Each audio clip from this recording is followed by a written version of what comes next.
Good evening all of you. तो कैसे हो आप लोग? मैं हिदायत और आप देख रहे हो मेडिकस बायोलॉजी। तो आज जो हम बात करने वाले हैं, बेसिकली बात करेंगे सेल कितने प्रकार के होते हैं, यानी सेल कितने टाइप्स के होते हैं, और सेल्स के टाइप को जानेंगे और ये समझेंगे कि कौन कौन से टाइप्स होते हैं और कौन से टाइप्स के अंदर कौन से माइक्रो ऑर्गेनिज्म आते हैं। तो आज जो बेसिकली पढ़ेंगे, हम सेल के टाइप्स को पढ़ेंगे और जानेंगे कि कौन से टाइप्स के अंदर कौन से ऑर्गेनिज्म आते हैं। तो सबसे पहले तो हम सेल को पढ़ लेते हैं, क्योंकि हमने पिछली वीडियो में सेल के बारे में ही बात किया था, जो सेल क्या होता है और plant cell and animal cell को जाना था। फिर उसके बाद हमने ये जाना था जो एनिमल सेल और प्लांट सेल के अंदर अंतर क्या होता है। तो अगर आप देखना चाहते हो तो इस वीडियो को स्किप करके आप plant cell and animal cell की वीडियो को देख सकते हो।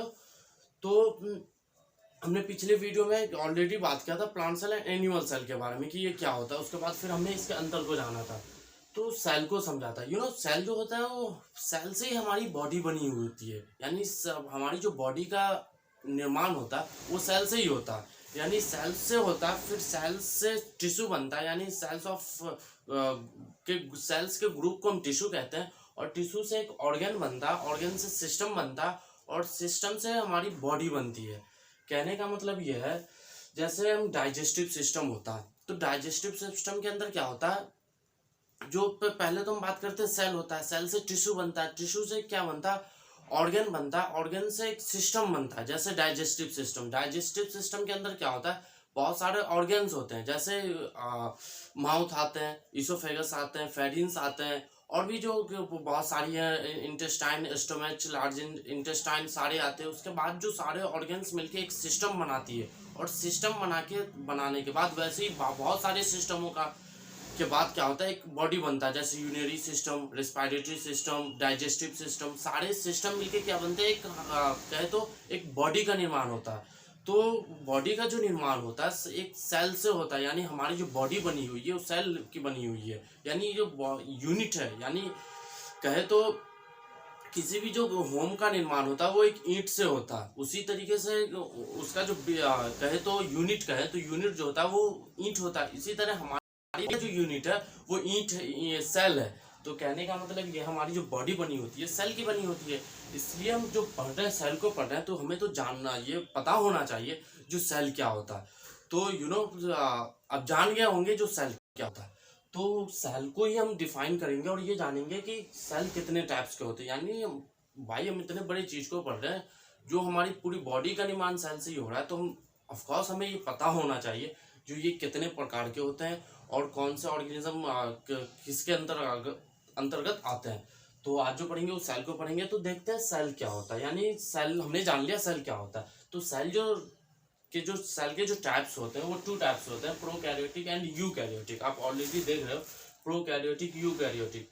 तो प्रोकैरियोटिक के अंदर क्या होता है, पहले तो हम डिफाइन कैसे करेंगे कि कौन सा प्रोकैरियोटिक है और कौन सा यूकैरियोटिक है। तो मैं सबसे पहले बता दूं, न्यूक्लियस के बेस पे हम डिफाइन करेंगे कि ये प्रोकैरियोटिक है, ये यूकैरियोटिक है, यानी हम न्यूक्लियस के आधार पर करेंगे। जैसे हम मान लेते हैं ये सेल है, ये हमारा सेल है।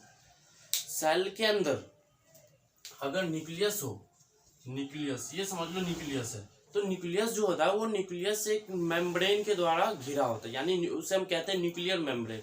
और न्यूक्लियर मेम्ब्रेन जो होता है वो सेमी परमेबल मेम्ब्रेन का बना होता है। तो ये जैसे इसका न्यूक्लियर मेम्ब्रेन है, ये न्यूक्लियस इसके अंदर भरे हुए न्यूक्लियोप्लाज्म। तो कहने का मतलब ये है, जो अगर इसके अंदर न्यूक्लियर मेम्ब्रेन है तो हम उसे कह सकते हैं जो यूकैरियोटिक है, जो ये वाले बात कर रहे हैं, हम इसकी बात कर रहे हैं। अगर इसके अंदर ये वाले नहीं है, आप समझ लो ये नहीं है, सिर्फ ये न्यूक्लियस है, यानी न्यूक्लियस का जो है इरेगुलर टाइप का है, किसी टाइप इसका आकार नहीं है, और ये सारे में फैला हुआ है जिस अजीब टाइप से, ये समझ लो अजीब टाइप से इसका एक सेल के अंदर न्यूक्लियस है। तो आप ये कह सकते हो ये प्रोकैरियोटिक है, ये वाला, ये प्रोकैरियोटिक है ये वाले। तो इसे हम अगर डिफाइन करना हो तो हम ये कह सकते हैं कि जिसके अंदर न्यूक्लियस मैच्योर हो, यानी न्यूक्लियस के अंदर न्यूक्लियर मेम्ब्रेन हो, और ये न्यूक्लियर मेम्ब्रेन का जो काम होता है, ये जो हम ये होता है न्यूक्लियोप्लाज्म, कहे तो ये तो न्यूक्लियोप्लाज्म होता है, न्यूक्लियस के अंदर जो होता है उसे न्यूक्लियोप्लाज्म कहते हैं। और जो इसके अंदर होता है, यानी न्यूक्लियस के बाहर होता है, जो सेल के अंदर होता है, उसे हम कहते हैं साइटोप्लाज्म। और दोनों को मिला के हम कहते हैं प्रोटोप्लाज्म, यानी इसे कहते हैं साइटोप्लाज्म, इसे कहते हैं न्यूक्लियोप्लाज्म, और दोनों का अगर कहें तो कह सकते हैं प्रोटोप्लाज्म। तो ये एक न्यूक्लियस कहे तो साइटोप्लाज्म एंड न्यूक्लियोप्लाज्म को सेपरेट करके रखती है, दोनों को अलग अलग करके रखती है। हम उसे ही हम कहते हैं आप उसे ही कह सकते हो न्यूक्लियर मेम्ब्रेन। तो न्यूक्लियर मेम्ब्रेन का बेसिकली जो काम होता है यही होता है। तो न्यूक्लियर आप जो डिफाइन करोगे प्रोकैरियोटिक एंड यूकैरियोटिक को, तो आप ये कह सकते हो जो इसके अंदर न्यूक्लियर मेम्ब्रेन है और इसके अंदर न्यूक्लियर मेम्ब्रेन नहीं है। तो जिसके अंदर जो न्यूक्लियस मैच्योर होता है उसे यूकैरियोटिक कह सकते हो, जिसके अंदर इमेच्योर होता है उसे प्रोकैरियोटिक कह सकते हो। तो हम डिफाइन करने का सबसे जो आसान तरीका होता है ये होता है। अगर मैं बात करूँ प्रोकैरियोटिक के, तो प्रोकैरियोटिक के जो एग्जांपल में आते हैं वो बैक्टीरिया आते हैं, वायरस आते हैं, ब्लू ग्रीन एल्गी आप कह सकते हो। तो एल्गी वगैरह जो होते हैं वो प्रोकैरियोटिक के एग्जांपल होते हैं। इसकी ये रिस्पायरेशन है, यानी रिस्पायरेशन कहे तो ये जो श्वसन करता है वो श्वसन साइटोप्लाज्म के द्वारा करता है। अब साइटोप्लाज्म के द्वारा क्यों करता है? क्योंकि शोषण करने के लिए जो सबसे जरूरी होता है वो माइटोकॉन्ड्रिया होता है। इसके अंदर माइटोकॉन्ड्रिया नहीं होता। ये जो प्रोटोप्लाज्म जो प्रोकैरियोटिक सेल जो होता है, प्रोकैरियोटिक सेल के अंदर कहे तो माइटोकॉन्ड्रिया नहीं होता है, जिसके कारण ये जो रेस्पायरेशन करता है वो साइटोप्लाज्म के द्वारा करता है, यानी आप कह सकते हो प्रोटोप्लाज्म के द्वारा करता है रेस्पायरेशन। अगर कहे तो हाँ एक और डिफाइन करने की बात ये और तरीके से कर सकते हो, स्मॉलेस्ट होता है, यानी ये काफी स्मॉलेस्ट होता है।